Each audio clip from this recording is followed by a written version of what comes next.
Welcome to episode 32 of the Filmumentaries podcast. This is Jamie Benning speaking to you from my house here in southeast London. The sun is out. Well, it's not, it's gone down actually, it's night here. I'm trying to get another podcast out for August 2021, and that means staying up late. Everyone else is in bed, and I'm talking a little bit softer than usual into my microphone here in my little office. I hope you enjoyed episodes 30 and 31, in which I spoke to the legendary Walter Murch. Thanks for all the feedback. Walter even got in touch to say how pleased he was about the episodes, adding that they were well presented. I couldn't be more happy about that, to be honest with you. Hopefully I can speak to Walter again next year in time for the release of his new book, which I'm very excited about. Well done to Peter Hearn for winning the stack of John Patrick Shanley and Walter Murch and dice. They are on the way to you. Keep an eye on Twitter at JamieSWB. That used to stand for Star Wars Begins, which was my Star Wars Filmumentary. But keep an eye on that account for more competitions coming in the future. For this episode, here in August 2021, you'll hear my conversation with director and writer John Patrick Shanley. Predominantly a writer for the stage, John also wrote and directed the much-loved 1990 romantic comedy fantasy, I guess, Joe versus the Volcano, starring Tom Hanks and Meg Ryan. So many people love this movie, and if they love it, they really love it. Yes, I'm thinking of you, Jim Maxwell, and Jason Henry. Oh, and I should shout out to one of my top listeners, Ryan Henry, brother of Jason. Thanks, Ryan, for your support as well. It's very much appreciated. So John Patrick Shanley went on to win the Oscar for Moonstruck and received a ton of acclaim with the film Doubt, which he wrote and directed.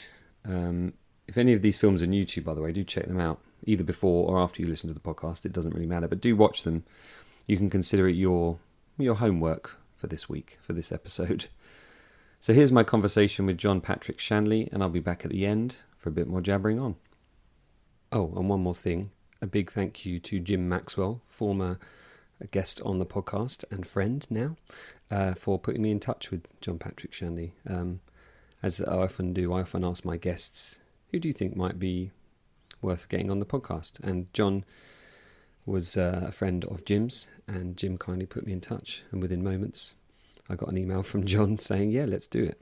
So thanks to Jim, and thanks always for your support, mate, as well. It does mean a lot.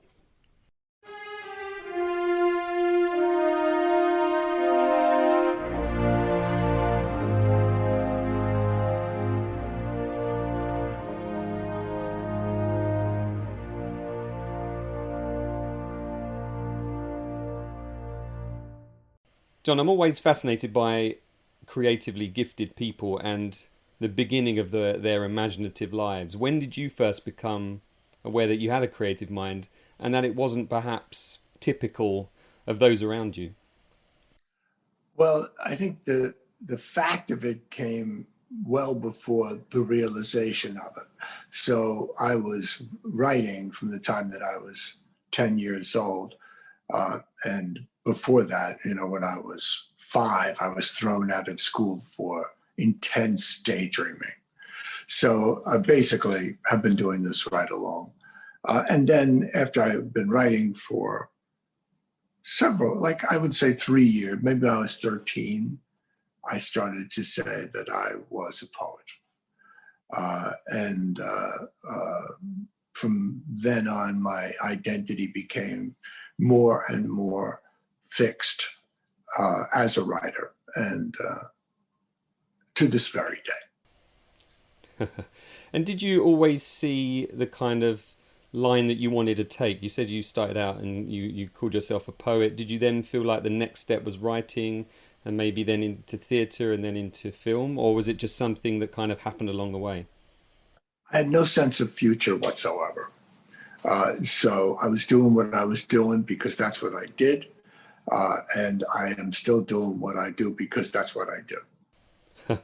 And what stopped you from being a poet then? What was the moment when you realised this isn't for me and I'm going to move on to another creative world? Well, a couple of things. One time I was invited to a party and the hostess lit up when she answered the door and it was me. And she said, "Oh my God, John, you're a poet.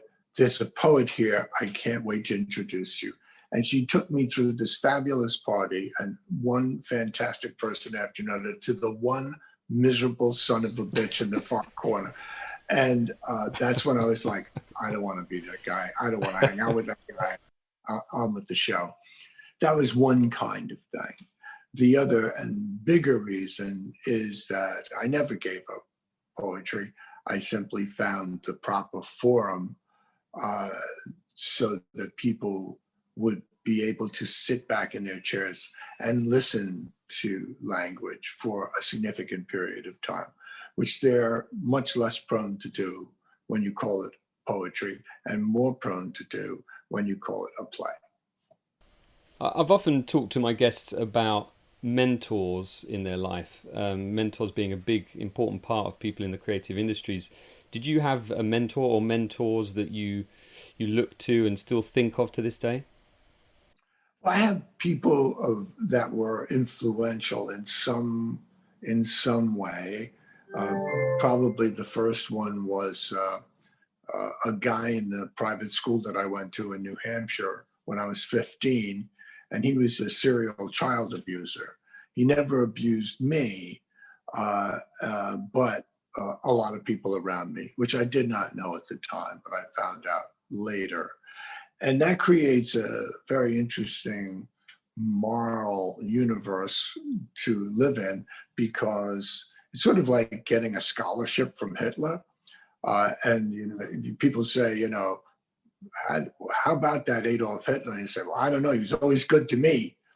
And so I'm sure there were, some people who were treated very well by Hitler. And then, what do you do? What do I do with the information that this guy was a soul-destroying pedophile? What I think what happens is you end up with having to live in the conflict of opposites from an early point in your life. Nobody that was influential in my life after that had that kind of deeply damaged resume. But I had a teacher in first year of college who was somebody that I looked up to as an English literature guy, and we're still friends to this day. And in fact, I'll be going on vacation with him this summer at a certain point. He survived COVID. He was on a ventilator for a month. He's 84, but he's an ex-Marine and he made it through. So then, later on, I got, more celebrated people who were in my corner and sort of giving me some advice or guidance or interaction, like Norman Jewison and Mike Nichols and Steven Spielberg and Kathy Kennedy and Frank Marshall. And these people were just stellar human beings and have, gave me some good tips along the way. Bill Goldman was a close friend. So you gather, as much as anything, it's good once you're going through the mill to talk to people who have been through the mill. Yeah. That's what's really good. So when you're having a bad day, they've had the bad day you're having. And they can both commiserate and maybe give you some good advice. Yeah. I can certainly see those people have definitely been through all those experiences, particularly those Hollywood people you mentioned there. So when did you realize that, or what was it that made you realize that you could write about what was around you? I guess I always was writing about either what was around me or to escape what was around me. And more often the latter. I think that one of the earmarks of a certain kind of creative person is the easiness with which they get bored.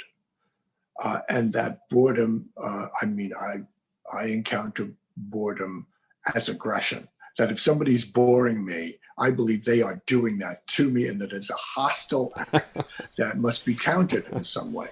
either by checking out into some imaginative landscape or by turning the situation into a confrontation where the boring person is no longer allowed to be boring.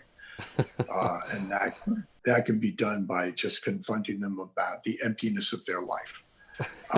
I'll watch out for that one. I'm looking at my questions here going, shit. You know, if you go somewhere when you're bored.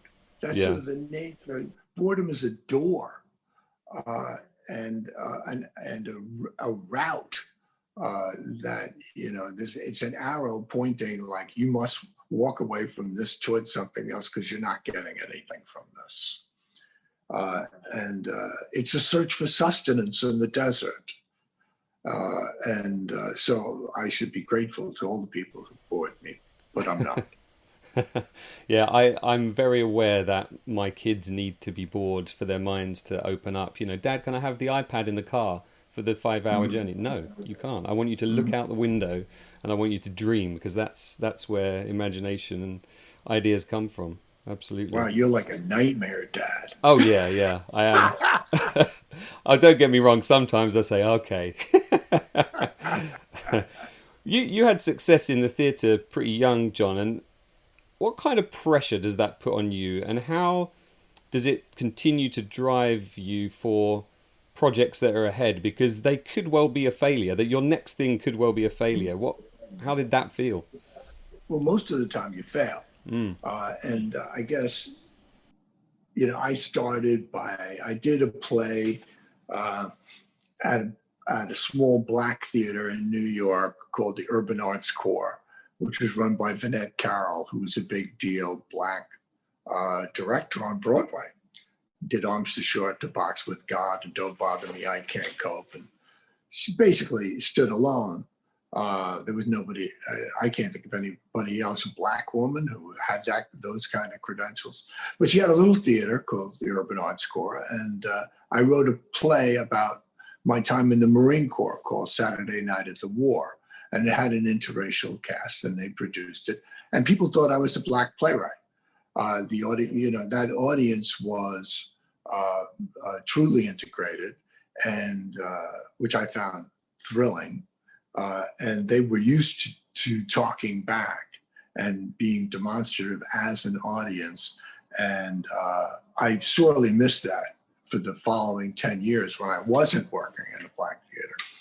But the production went really well, and nobody reviewed it. Nobody came. It's this little bitty theater, and just nobody came.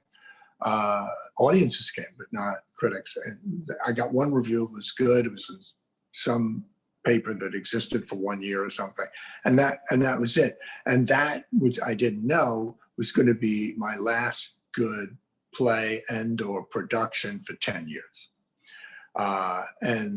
So then after that, I wrote play after play. Nothing came of it. I got a production about once every year and a half from somebody. I made an average of $75 a year from playwriting. Then after 10 years, I did Dandy in the Deep Blue Sea.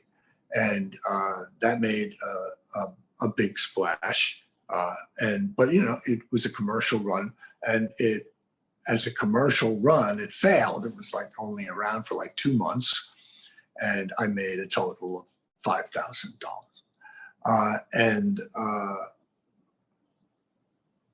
But I felt like I made enough of a splash where I turned a corner. And then I wrote my next play, Savage in Limbo, and no one would do it. And that's when I learned, it's like, the past doesn't matter. When it comes to theater, is now. And what's more, because I like Savage Limbo to this day, only one group of 3 people who had just gotten out of Yale and started a theater came to me and said, "Oh, we'd like to do this play." And nobody had the slightest interest in it. And so there was no momentum that you built up from a success. You were starting at square one. And then we did Savage in Limbo, both up at Vassar and in New York. And for the most part, the reviews weren't good. But what was going on in the four walls of theater was thrilling. It was fabulous production, and audiences were responding in kind.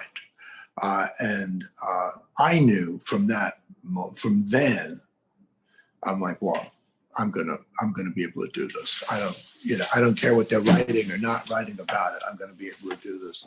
And I did my next play, The Dreamer Examines His Pillow. Same deal. Press, nothing. And audiences, wow. And then about that time, I started to do film for the first time, because I wasn't making any money at all, and literally couldn't pay my rent. And so I decided to write a screenplay, and I read a bunch of screenplays. And then I just sat down and watched some movies and said, how would I write this? I watch a James Bond movie and say, how would I write this down? Forget what I think of it. How do you do it? And then I read a screenplay, and I was like, oh, I get it. It was Scarface, Oliver Stone. It hadn't come out yet, but I read it and I thought the prose was really purple. And then I thought, would you think it was purple if you were seeing it rather than reading it? And I was like, no. And that's when I said, oh, I get it. I get how you have to do this. You got to describe the experience of seeing the film, not as a piece of literature, but as a moviegoer. And somehow that worked. And I wrote a screenplay called Five Corners about my neighborhood when I was growing up. And it took a year, but it got made. George Harrison, the Beatle, put up the money for it. And away we went. And we wrapped shooting. And 1 week after we wrapped shooting Five Corners, we started shooting Moonstruck, which was my second screenplay. And when Moonstruck came, Five Corners came and went. Nobody saw it until it came out on video cassette. And then people liked it once it came out on video cassette, but nobody saw it, the first one. And then Moonstruck came out as a big hit. Again, got like a 100% negative review from the New York Times. Everything I did got a negative review from the New York Times.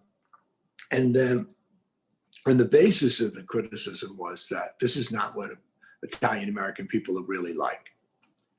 And then the movie went to #1 in Rome. And New York Times wrote a second review and said it was a classic. And never mentioned the first review again. And I was like, this is the way the world works. And about that time, I did a play called Italian American Reconciliation. And lo and behold, they started to think my plays were good after I was a success. So that told me a lot. Elizabeth Taylor said, there's no perfume like success. And I think she was right. Yeah, it certainly seems to count for more in the film industry than it does in the theatre. Like, as you said, in the theatre you can just keep going and you can make these small productions. But with movies, it feels like you've got maybe 2 chances at best, and then you're kind of gone if you don't. I mean, yeah, I guess maybe, you just look. Everybody who does this, if they do it long term, film, television, theater, you spend about 3/4 of your time scheming how to keep from being thrown out of the whole thing. Because, there's an endless amount of competition, and you got to really be thinking on your feet, and you've got to be scheming. I wrote Moonstruck as much as anything because I looked around and I went, okay, the way you get a movie made is you get a movie star to be in your movie. I thought, well, everybody's after these same 6 guys. And there's all of these really famous women. And they all do nothing but say, we can't find any material. And if the price is right, if the movie doesn't cost that much to make, if you get one of those people, you're going to get the movie made. So I'm like, that's a no-brainer. I'm writing, my lead is going to be a female, and here we go. And I wrote Moonstruck. And it turned out to be true. We got Cher. Yeah, it really feels like you captured lightning in a bottle there with Cher and Nicolas Cage. And I watched it again recently. It's a film that I've always enjoyed, and the energy on the screen is great. Your writing's fantastic. Jewison's direction just keeps things moving along. And he did a great job. We had a very similar sense of humor on that film. In the theatre, obviously the writer sort of has power over the whole thing, right? Whereas in film, the director seems to have the power over the writer. How does that dynamic work for you then when you're the writer and you have a director on board? I've never had, it's never been about power for me. Certainly it can be. But actually I did one show where it was about power. The director was an asshole and talented, did a good job, but he was an asshole and replaced me simply as a matter of ego. The guy who came in after me told him, "Why would you touch this? This is really good." And he just changed a couple of things just so he could feel like it wasn't mine. It was as simple as that. It was territorial. But other than that one time, and that was a feature, but it was a feature for HBO called Live from Baghdad. Other than that one time, and I was very happy with the final product, it's never been about power. It's the best idea in the room. Film and theater, these are collaborative arts, and it takes everybody having their best day to survive. Yeah, I've got a friend who's in the theatre here in London, and he talks about the difference between theatre and film. He likes to be able to refine his performance in a theatre environment, through rehearsals and through performance and through the matinee. And he said with film, you kind of sometimes you have one, maybe two goes at it. Do you find that a frustration in the film side of things? No. I have found the actors that I've worked with have been unbelievably well prepared. In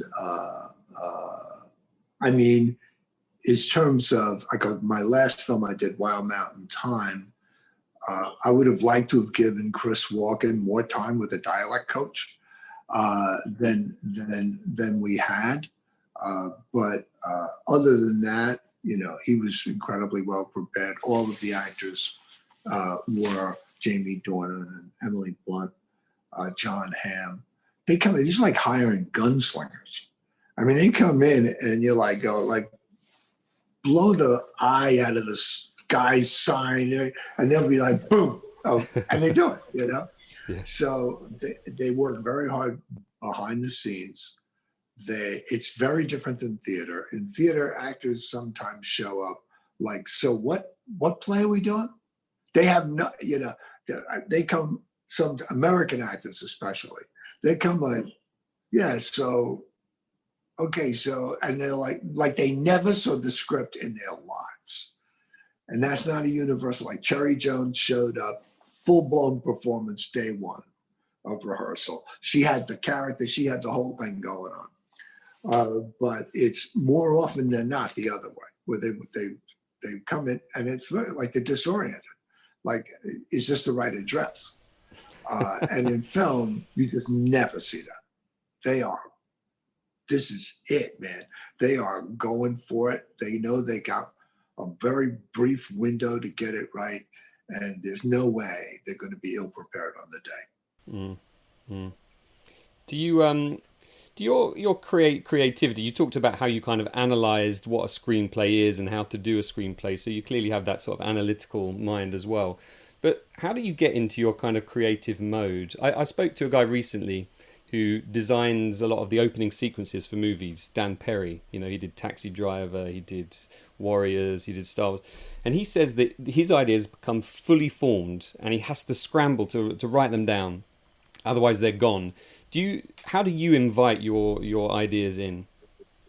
Well, a lot of different ways. For a long time, when I was doing a play, I would start by designing the set. I would just write a description of the set over and over again, keep improving it. and I wouldn't let anybody come into it. I'd keep the characters out as long as I could. And then one day I'd say, all right, come on. And the play would start. So that was a way. I've just completed a play last week, and I was writing the play, and I was about halfway through, 2/3 of the way through, and I went for a walk, and suddenly I saw this character walk into the play, and I went, wow, never saw that coming.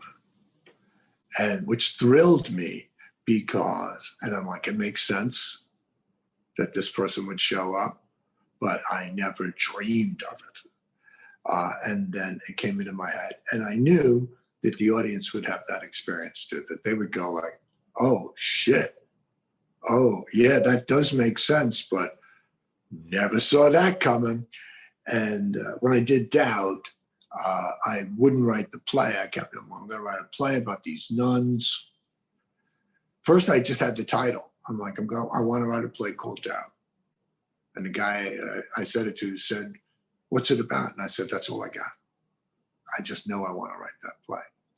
And then I thought, I'll make it about the nuns that I had when I was a kid.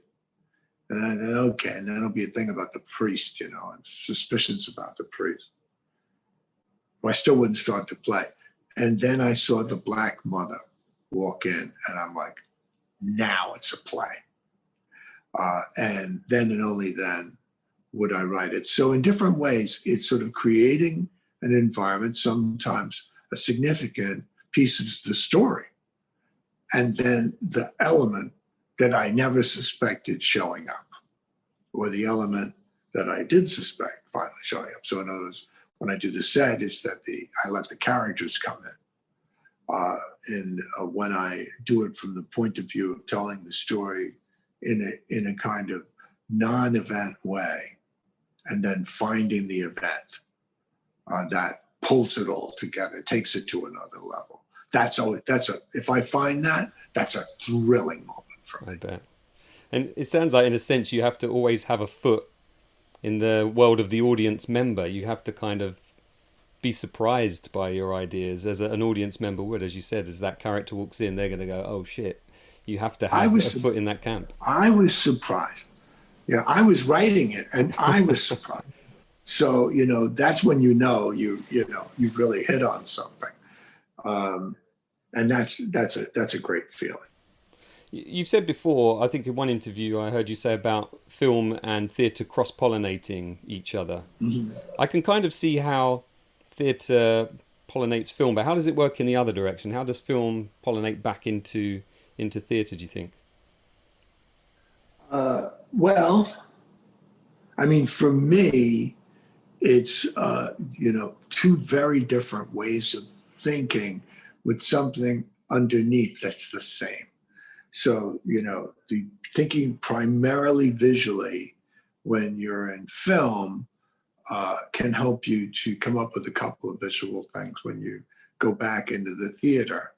And whether I'm working in film or theater, a thing that I've come to find important is I have to tie my background and foreground together. My foreground plays can be all foreground. I need to tie it into the physical environment that is supporting it. Can't just walk through like as a doctor in a hospital talking about life.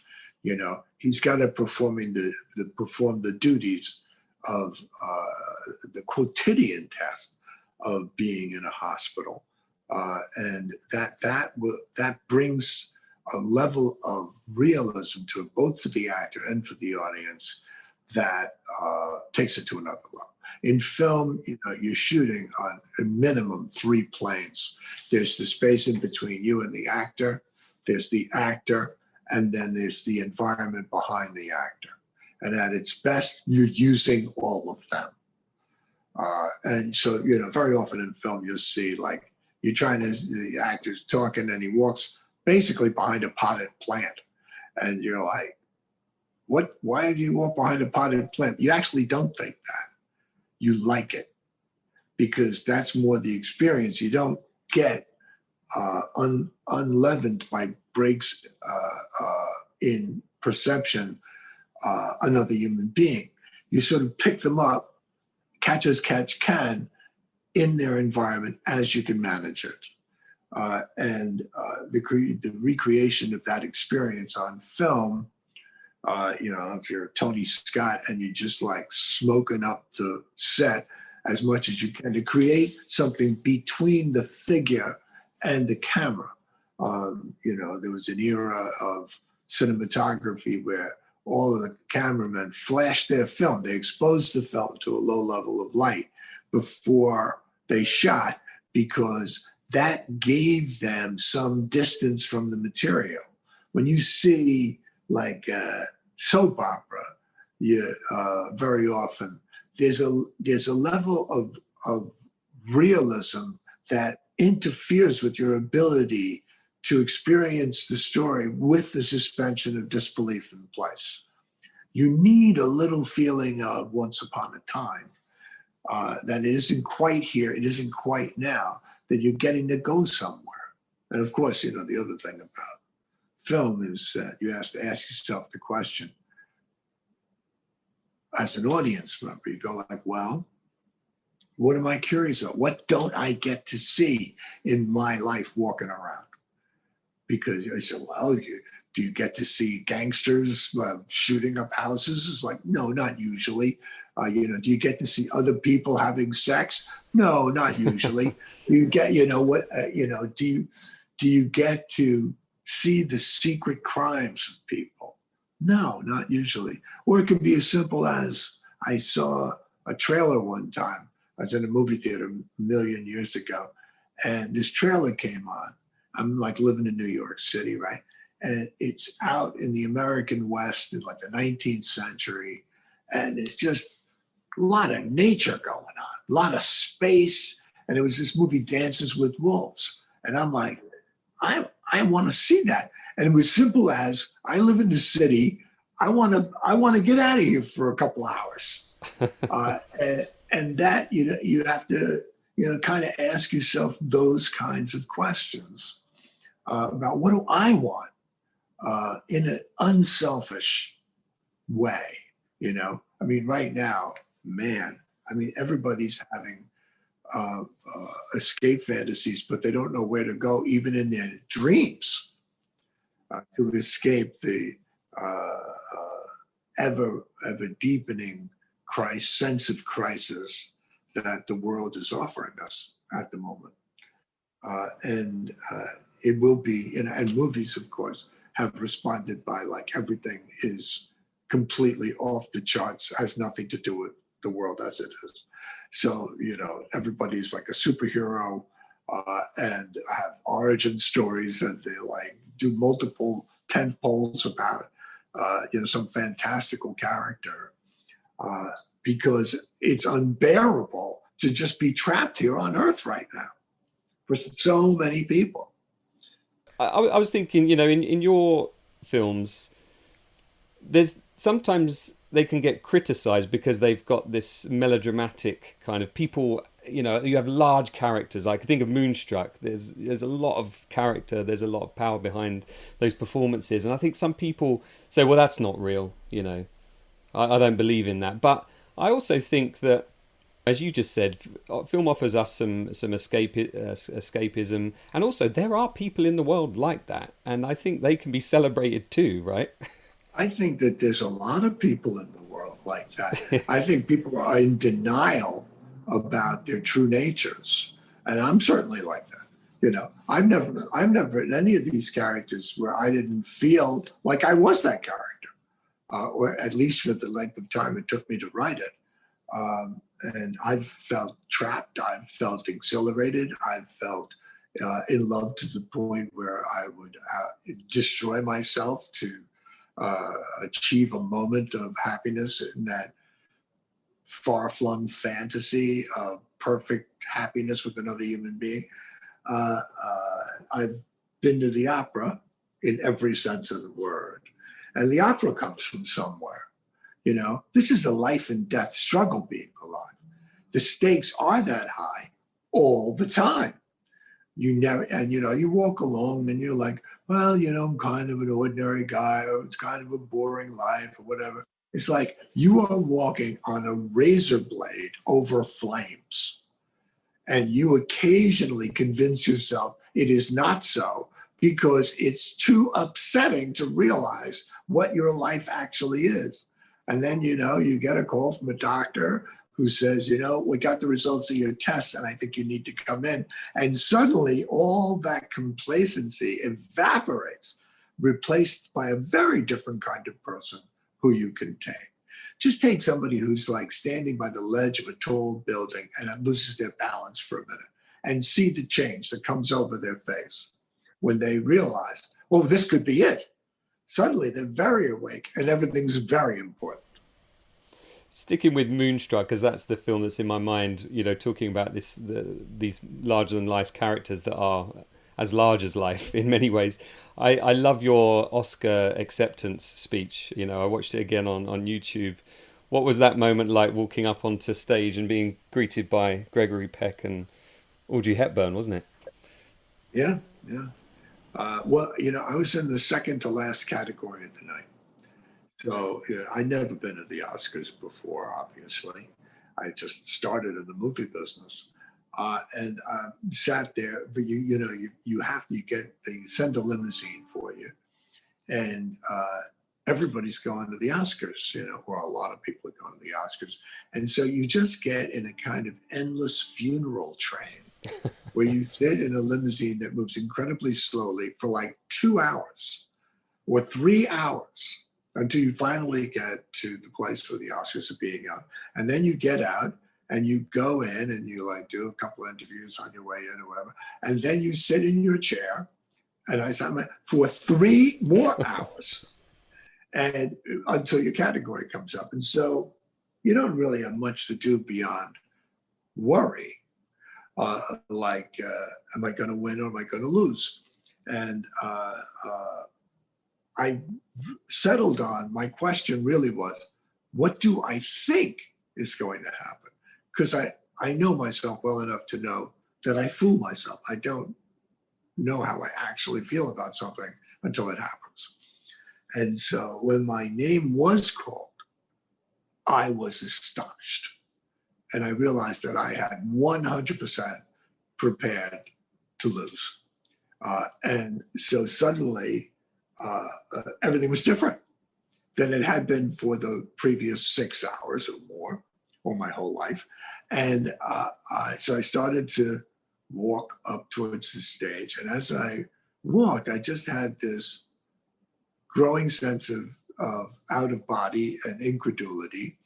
And I got up on the stage and Gregory Peck gave me a bear hug, and Audrey Hepburn handed me the Oscar and kissed me on the cheek, or I kissed her, I don't remember which. And I was like, turned around and there was every famous person I'd ever seen in my life. And I thought, and I'll always be grateful for this, a voice came into my head and said, let this in, let this good thing in. And I realized that I was incredibly defended against disappointment and pain.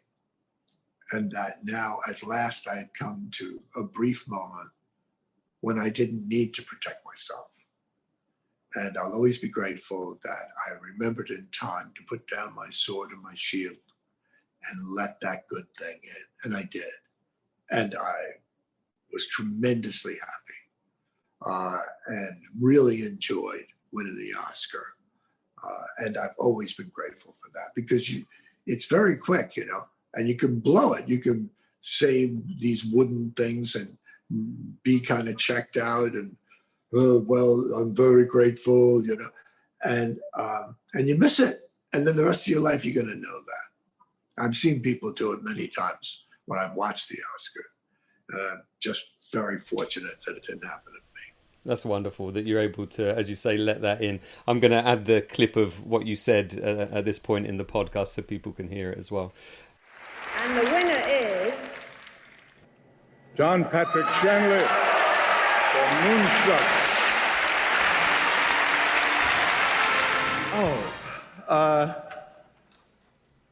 Wow.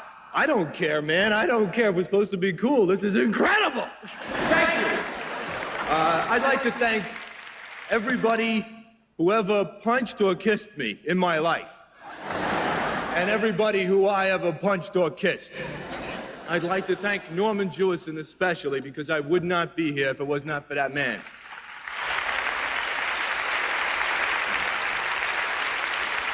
I'd like to thank the multimedia princess Cher and the remarkable Nick Cage and the ensemble cast of Moonstruck, which was great.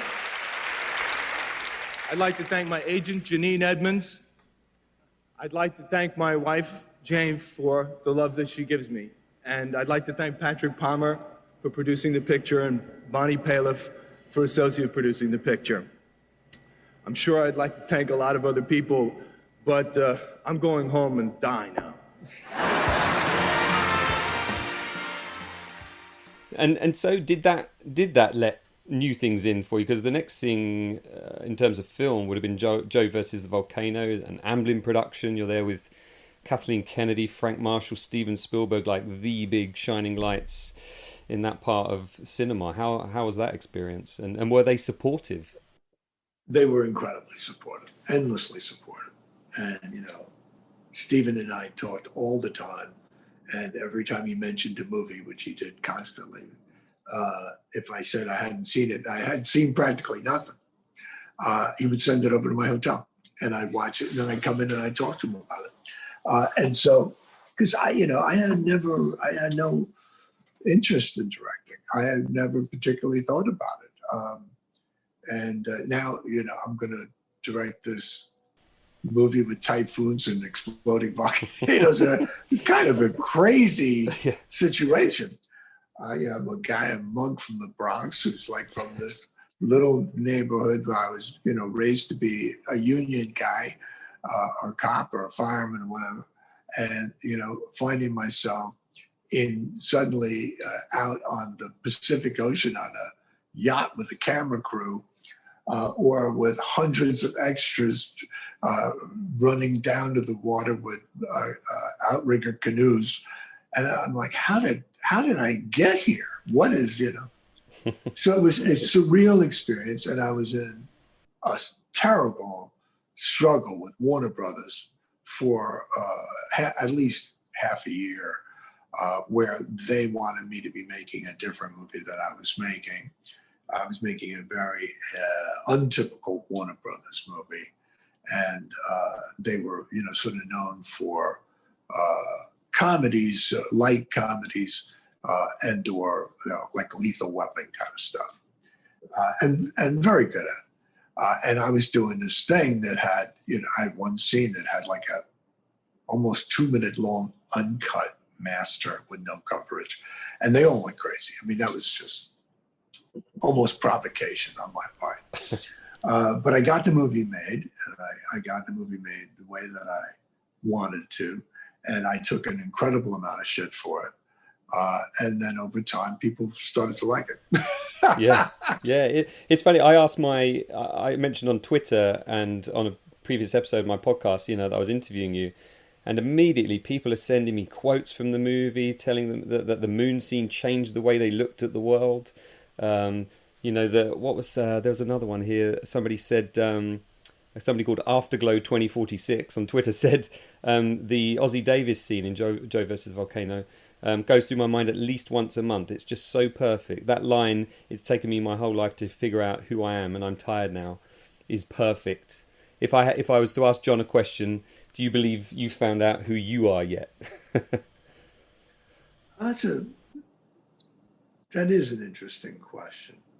I would say I am somebody. I am very much in my identity, but it's a different thing to be somebody, and not everybody is. I am somebody. I have a definite reaction to most things. But being able to say what that is, that's a very different thing. And I think that's, been the work of the 25 or 30 full-length plays that I've done, and 9 or 10 films that I've done, is to say what I see and what I think. It's a record of all of the preoccupations and changes that I've gone through in my life.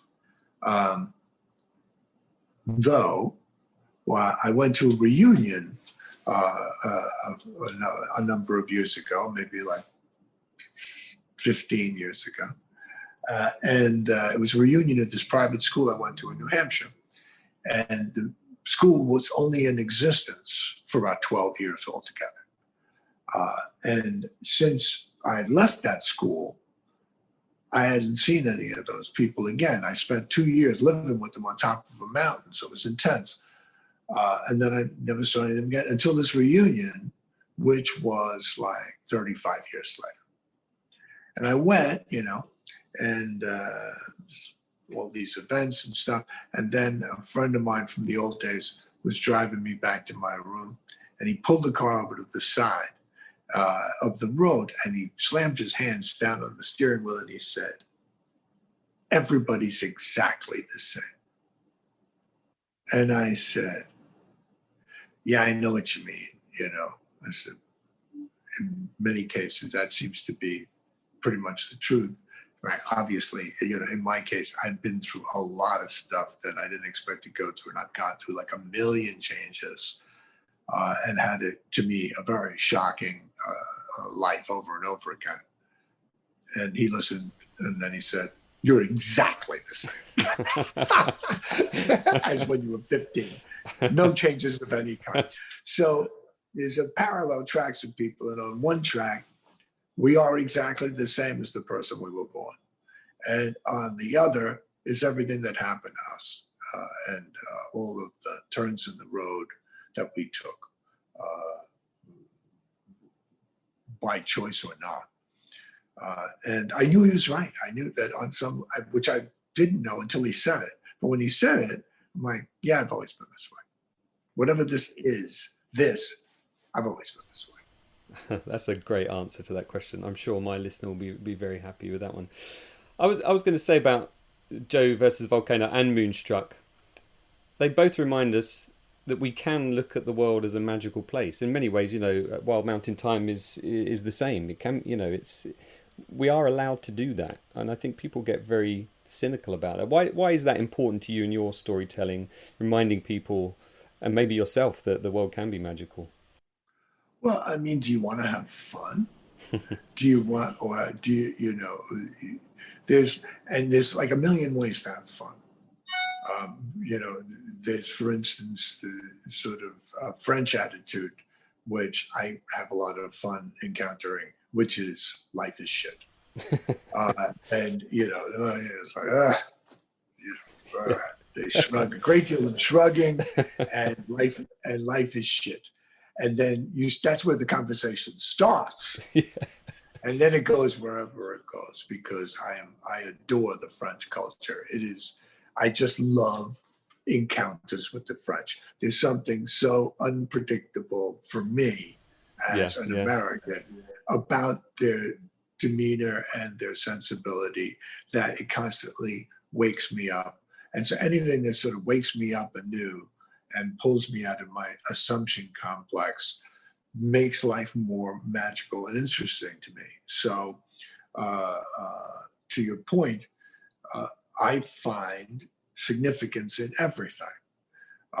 And I challenge somebody who finds significance in nothing or very little to equal my enjoyment of being alive, because it is through meaning that one achieves a connection to all of the swirling forces that one encounters on a daily basis. If you just are thinking, yeah, this is just, it's like, well, that's just swamp gas. That's just, the aurora borealis is just ions doing such. I'm like, you are so missing the point, dude. you were furnished with these senses to allow them to let you enjoy the unbelievable show that we find ourselves parachuted into, and that we're only here for a brief spell, that we get to have this ride, this amusement park, which is life on Earth. Yeah. Yeah, I love your answers, John. They're fantastic. You just have such a wonderful way of talking. I was thinking about watching your movies recently again and thinking of how prominently the moon has featured in your work. There's something about the moon, isn't there? It's something to do with closeness and distance and love, and how we're all connected because we can all look at the moon, and you could be on different parts of the country or different parts of a continent and you can share that moment. What does the moon mean to you? Why is it featured so many times in your work? First of all, there's what the Germans call the Ding Han Sick, the thing in itself. So there's the moon and it moves me and I don't know why. That's where I start, right? And then I have the many, many different eras of my attitude and relationship to the moon. And probably one of the more recent ones is when I discovered that the moon is a broken off piece of the earth. And so that we're looking up at something that's broken off from us. It used to be with us, and it fled a certain distance, but it can't completely leave, nor can it return. And what more compelling image could there be for my relationship to my own soul, where it's always on this tether, where I can see it, I can feel it, I cannot completely possess it, nor does it ever utterly flee me. Yeah, you're a very inspirational man, John. I hope you know that, and I hope people tell you that as well, because you really are. I want to talk about Doubt as well. Again, another film where you appear to have captured lightning in a bottle. I mean, that cast: Meryl Streep, Philip Seymour Hoffman, Amy Adams, and Viola Davis. Oh my God, that performance is unbelievable. She's on screen for just a matter of minutes, and she's utterly captivating. I mean, it's something to do with those particular performers, that they don't ever reveal technique. Somehow they completely embody that moment. What was it like working with that cast? Was it as big a pleasure as it would seem for us on the other side? Easy. In other words, it's you've hired like 4 of the greatest actors alive. Yeah. And you basically say, can I get you another glass of water? I mean, they're going to do it. A couple of times there was one time where I had to step in and on the shooting day, collaborate with Phil Hoffman because we'd gotten something wrong in rehearsal and how to fix it. And I had that with Viola. It was where on the day when I shot it, in Viola's case, I saw the dailies and knew that I'd made a mistake, where I'd made it that I said at the start of the scene with Viola and Meryl, I'd said to Viola, okay, you're the gas and Meryl, you're the brakes. And so you head out to do this walk and talk. And so Viola would be out in front and Meryl would be after. And when I looked at the dailies, I went, oh, I completely screwed up, because it seems like Viola is like villainous, or that she's utterly aware of something morally wrong with her, that she's like running away from Meryl. So I reshot the scene. I didn't explain to either of the actors why. I said there was like a technical problem with sunlight, but in fact, I knew that I'd shot it the wrong way. And I did that because I was worried that that Miramax would say, no, you can't go back and reshoot the scene. We don't have the money. So I just made it like I was going to do a pickup shot. But then once I had the crew there, I'm like, no, we're not just doing a pickup. We're doing the whole scene again. Phil, we'd had a a choice that we made in rehearsal of him sitting behind this desk in the big confrontation with Merrill. And when we got there on the day, and Roger Deakins was lighting, and we did a rehearsal, and I looked at it, I'm like, I went over to Phil, I'm like, we're gonna have to change it. You can't stay behind the desk. And he's like, that's the way we rehearsed it. I know, it doesn't work. I just sort of looked down, doesn't work. And then Deakins overheard it and yelled to the crew, okay, totally different fucking idea. Take all the lights down. He had to come out, and he did, and he was tremendous. He did a great job. So, but for the most part, you just, you're there to keep things on track. And actors also are very sensitive. And so they absorb you. You talk about, an article in the newspaper, what kind of weather there is, or your shoes being uncomfortable. The whole time, they're taking things from you that they then turn around and use when they're working. It's a subtle alchemy that's ongoing, that's underneath everything. And these folks certainly did that.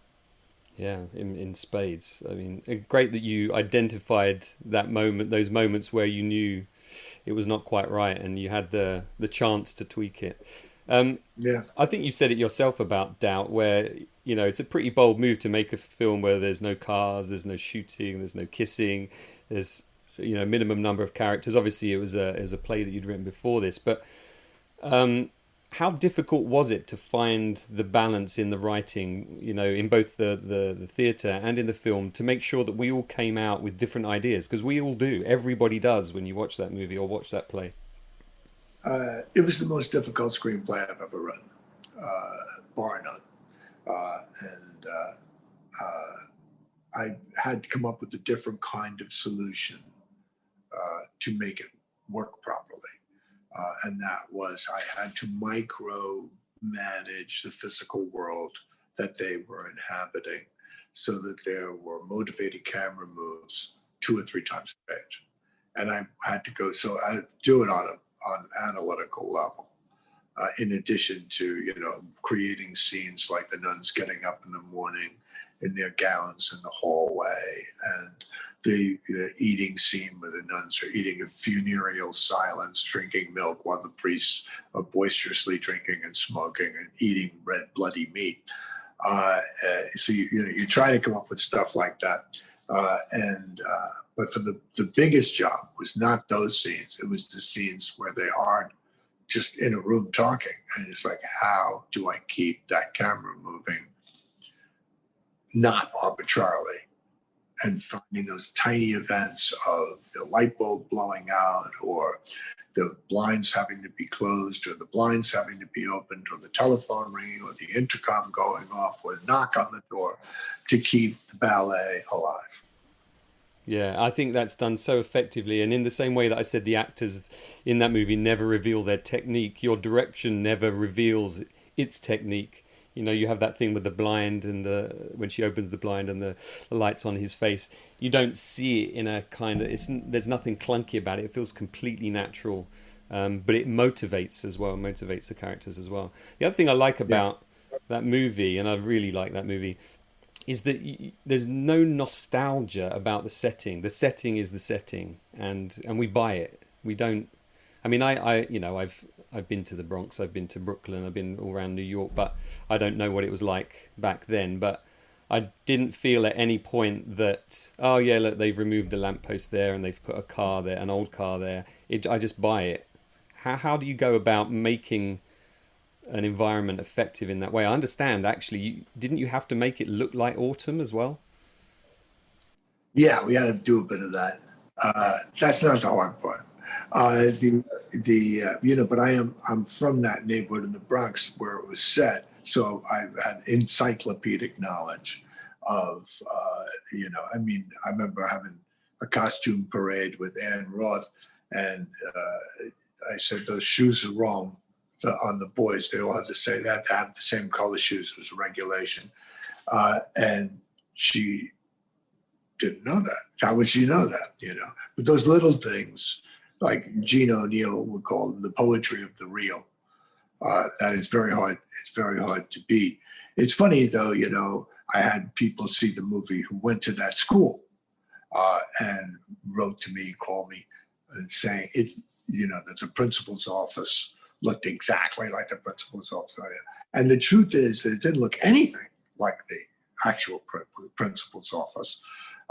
That I was working with colors, very saturated colors, because when everybody's dressed in black, ordinarily in street clothes, you can't do that because the actors will get lost against the background.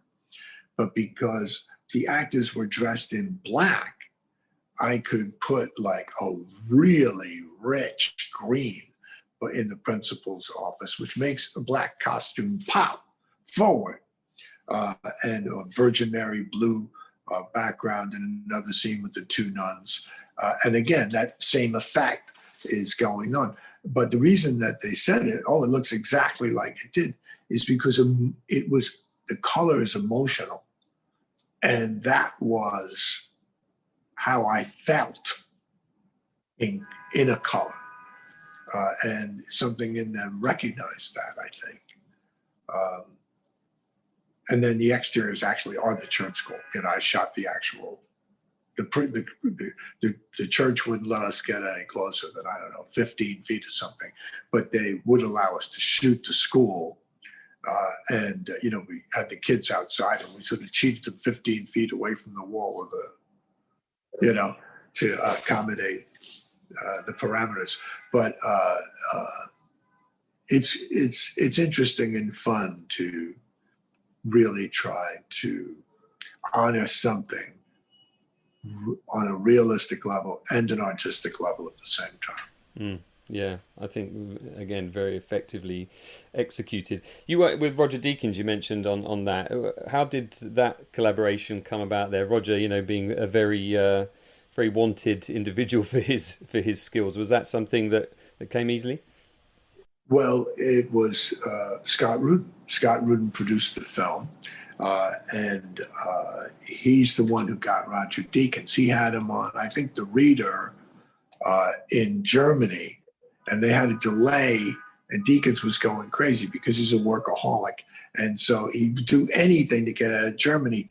And Scott said, well, if you go on doubt, I'll let you out. You can leave Germany. And so he said, and you can go back to work, So Deakins immediately agreed. I guess he read the script. And then Roger and I met in New York and hit it off.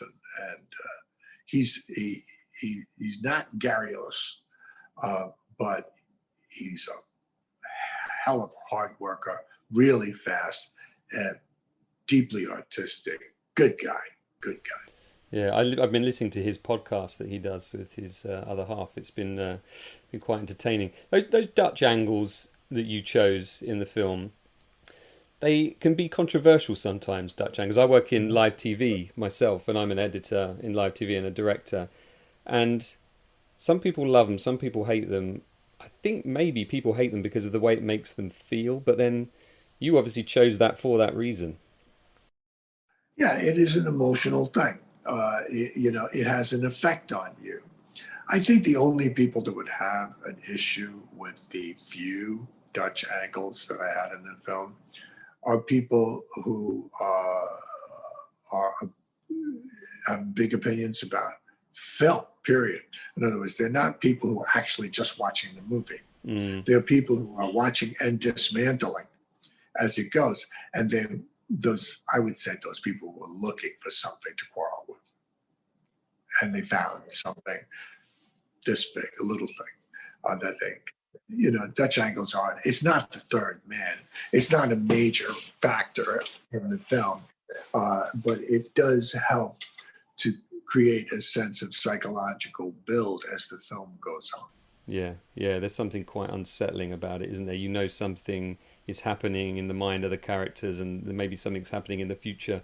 Yeah, I thought it was very effective. I really did. I like that thing you said. I think it was on the commentary for Doubt about Viola Davis's performance about nobody knows what greatness is, but you know it when you see it. And I think that kind of speaks to the whole film as well. I looked at the cover of that movie. I remember the poster being in the cinema, and I thought, do I want to see a movie? What's that going to be about? It looks dark. It looks foreboding. And my wife and I came out at the end of it, and we went for a walk for like 2 hours just talking about what I thought and what she thought. We're phoning people saying, have you seen it? What did you think? It's wonderful, really wonderful. Well, it's a great, when we did the play, what became apparent was that the second act of the play took place after people left the theater. That people really continued to talk about the play at dinner and at home. A lot of people. I heard from a lot. I had my email in the program. And so I heard from all kinds of people and a lot of clergy, for instance. It was, and a lot of marriages. A lot of the emails back were my wife and I are trying to settle something, or my wife and I, but it was this thing about they'd been talking about. And that, of course, was very gratifying. Yeah. I think cinema at its best is something where we come out taking, what we get out of it is what we take into it, and it gives us that chance to kind of interpret our preconceptions. And I wanted to also talk about Wild Mountain Thyme, your latest film, which was last year. I sort of cancelled last year in my head. I think as last year as 2019 somehow, because I didn't do anything. I think I put the trash out, and that was about it. That's as far as I went. So talk to me about Wild Mountain Thyme. How did that come about? It began as a play again. Yeah, I did. I wrote a play about my family in Ireland, in Central Ireland, in Westmeath. And they lived, and my cousin Anthony still lives on a farm outside Mullingar. And I wrote a play that was very much inspired by the family. My cousin Anthony lives on this farm outside Mullingar, and I wrote a play about him because he never married, and he was like a really handsome, really funny, very eccentric guy. And I went one time with him for a walk down the lane out in front of his farm. And I said, that we passed a couple of houses, and I said, who lives in these other places? And he said, would you like to see? And I said, sure. And he went up to the house that was adjoining his farm, and he knocked on the side door, and a woman opened the door, and she was astonishingly beautiful. And when she saw Anthony, it was like she'd been electrocuted. She was like, oh. It's like, come in, and it was clear, like Anthony showed up at a door like once a decade, if that. And we had a drink or whatever, and chatted for a little bit and left. And when we left, I said, Anthony, that woman likes you. And he said, do you think so? She practically had a heart attack. And I thought, well, this is going to be hard. I see why it's hard for this guy to get married,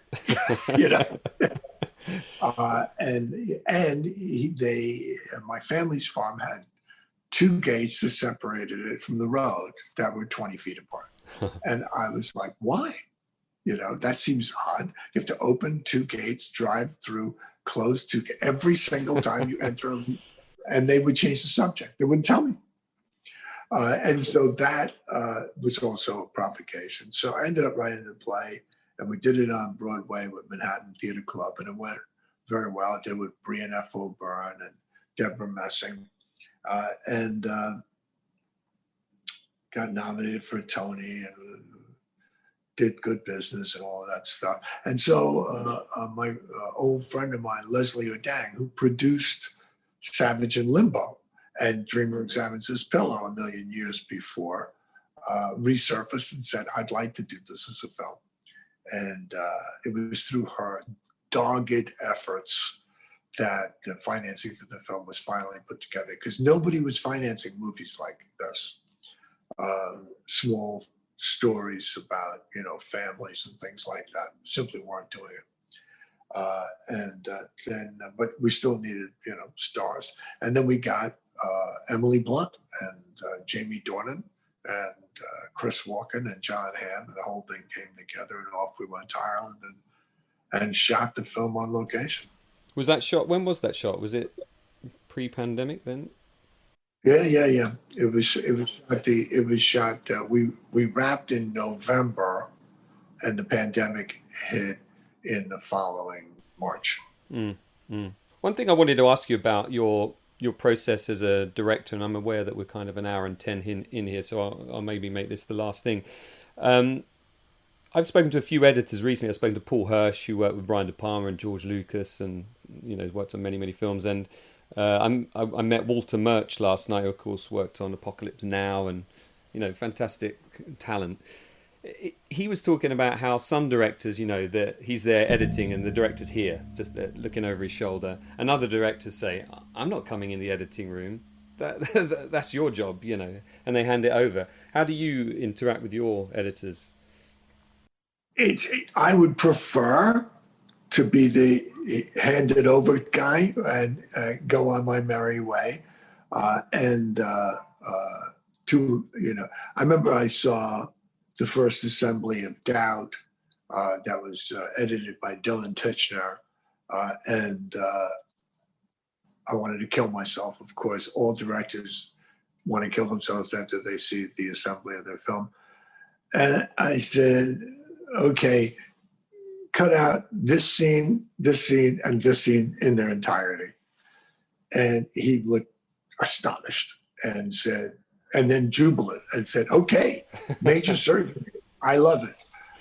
Then after that, it was mostly fine tuning, and it was mostly Dylan.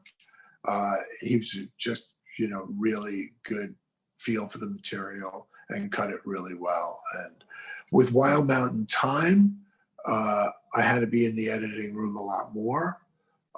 That was just the chemistry on that one. It was an editor named Ian Bloom.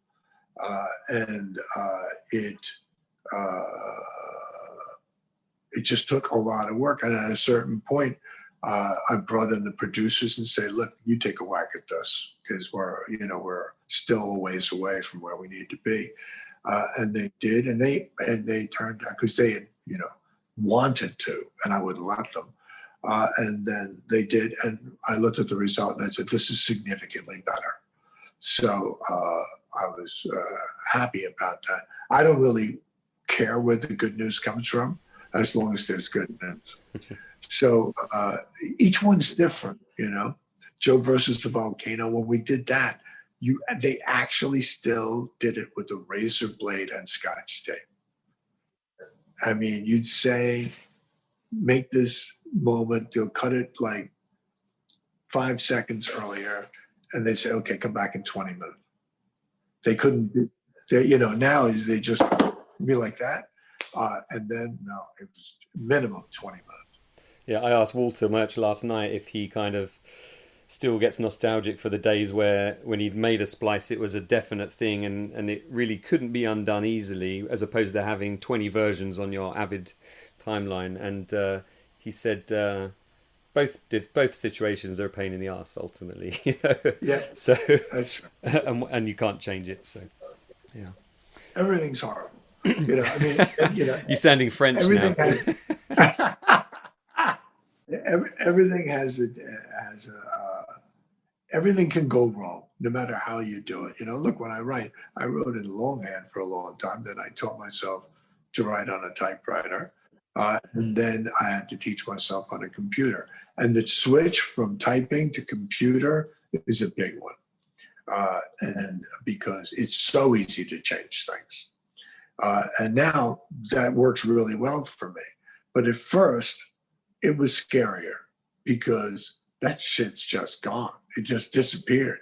We take that thing out, whereas with longhand, you crossed it out, you can still see it. Yeah. But now I love it. Working with the computer it's much faster. But I don't think I could have done it early in my career. As a very final question then, John, What's next for you? Is it back to the theatre? Is it another film project you want to work on? What's in mind for you next? The next thing is, well, I have a new film that they're out making offers on, and we'll see. I have no idea. The financing's there if they can cast the picture. It's called The Twinkle Brothers, and it's about these two guys from Puerto Rico, brothers, who open competing restaurants in New York, and the competition is based on lighting. Who can have the more garish lighting? But the next thing that I'm planning to do is a play called Candlelight, which is a very unusual full-length play that I will probably do in November with a small theater and in New York. And then I'll do a bunch of one acts in Los Angeles in the winter, probably. I'm backed up. And I like to do things in the order that I wrote them, plays in particular. And so I have several things that I need to do. I like that need to do. Yeah. You called Roger Deakins a workaholic, but I think there's a little bit of that in you as well, right? Roger works harder than I do. Thanks so much for your time, John. I do really appreciate it. And from everybody on this side of the screen, thanks for doing what you do, because it's inspiring stuff, and you've got a lot of fans out there. I hope you know that. Well, thanks, man. I appreciate it, and good luck with the piece. Thank you very much. All right. Oh, and Jim Maxwell sends his love. Oh yeah, and mine back to him. I will do. All right. Thanks, John. Bye-bye. It's been a pleasure. All right, same here.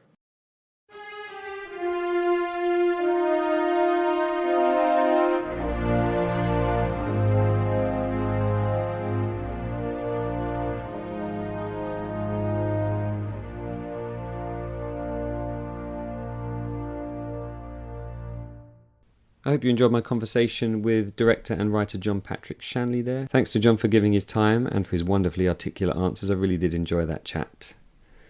Up next is Oscar-winning sound designer Gary Rydstrom talking Jurassic Park, Terminator 2, a whole bunch of stuff. There's a great episode coming your way later this month as well, August 2021. So there'll be 3 episodes this month, this being the second, the first being the Walter Murch Return to Oz, and then Gary Rydstrom will be the third and final one for August 2021.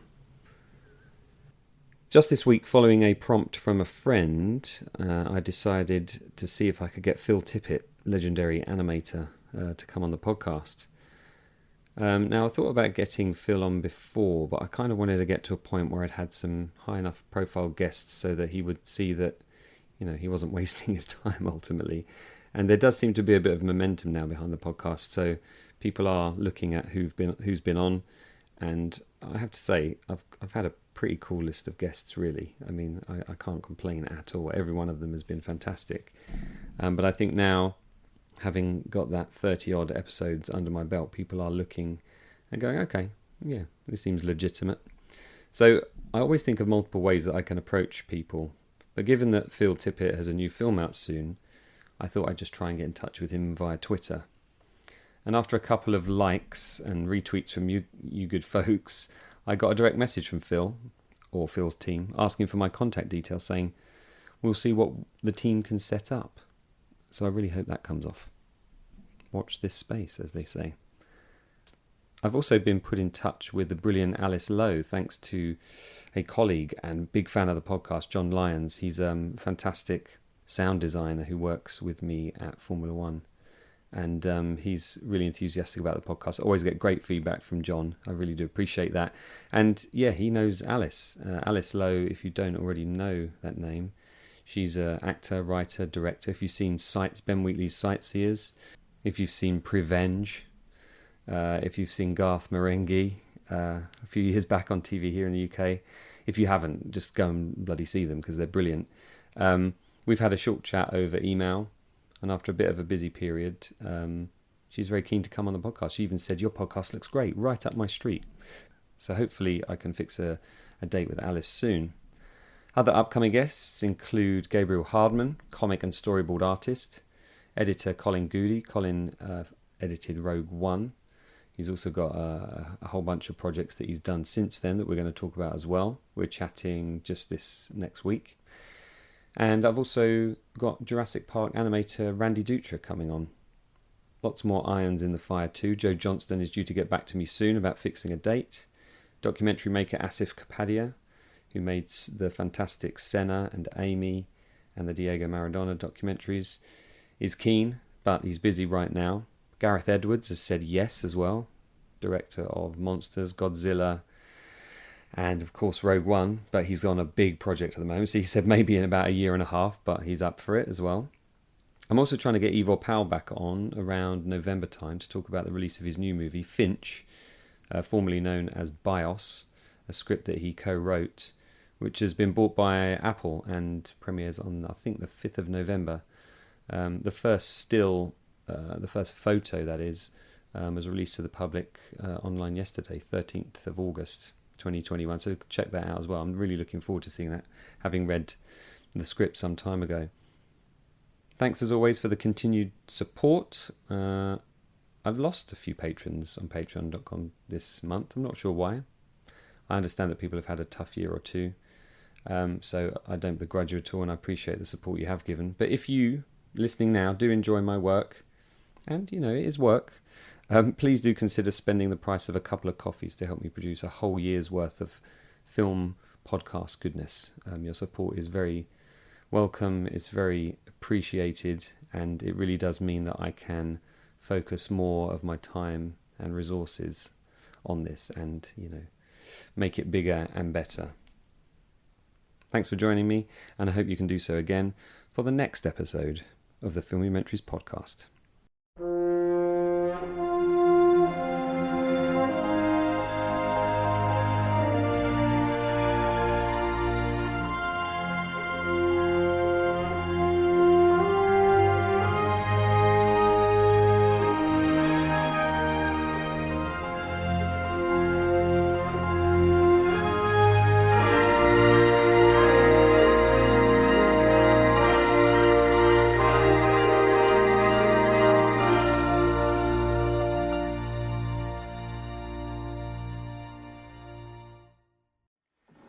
My father says that almost the whole world is asleep. Everybody you know, everybody you see, everybody you talk to.